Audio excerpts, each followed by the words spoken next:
নমস্কার বন্ধুরা, চৈতালির গল্পকথায় আপনাদের সকলকে স্বাগত জানাই।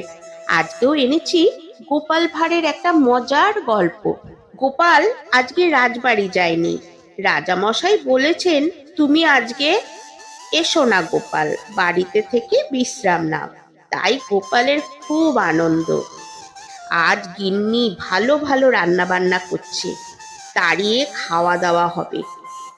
গোপাল তার বাড়ির সামনের বাগানে গেল একটু ফুল গাছের তদারকি করতে।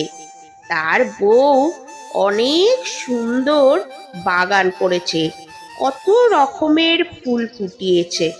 গোপালের যেদিনই ছুটি থাকে, যেদিনই রাজবাড়ি যায় না, সেদিনই সে গাছগুলোতে একটু জল দেয়, গাছের গোড়াগুলো কোদাল দিয়ে একটু খুঁড়ে দেয়।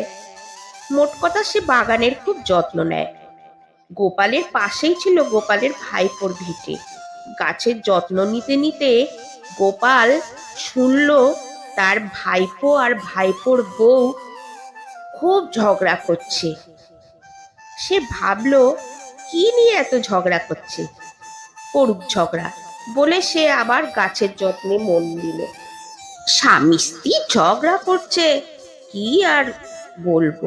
গোপাল গায়ে মাখলো না, কিন্তু ঝগড়া ক্রমশ বাড়তে লাগলো।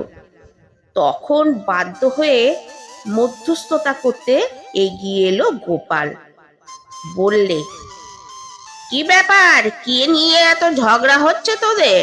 সেই তখন থেকে শুনছি, চিৎকারে তো কান পাতা যাচ্ছে না। তোর কাকিমাও পর্যন্ত রান্নাঘর থেকে আমাকে বলল, দেখো তো কি হচ্ছে। কি ব্যাপার বল, কি নিয়ে এত ঝগড়া করছিস তোরা দুটিতে মিলে?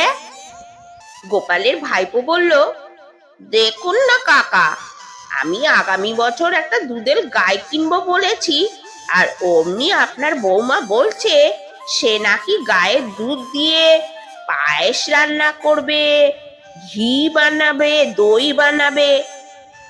ভাইপোর স্ত্রীও সমান তেজে চেঁচিয়ে বলল, বেশ করব, তুমি শুধু বিক্রি করবে, আমরা খাবো না বুঝি? গোপালের ভাইপো চিল্লিয়ে উঠল, তোরা খানা, কে বারণ করেছে? তা বলে তুই বললি কেন তোর বোনের বাড়িও পাঠাবি? কেন বলেছিস? দু হাত তুলে দুজনকে থামাতে ইঙ্গিত করে গোপাল বলল, আস্তে আস্তে, গাদা নাকি তোরা? দুজন একটু ঠান্ডা হলে গোপাল ভাইপোকে বলল, আরে গাধা, তোর বউয়ের পায়েস রান্না ঘি করা সে তো পরের কথা।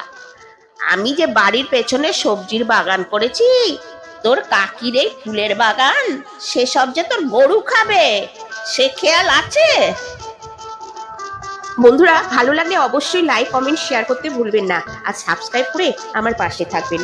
নমস্কার।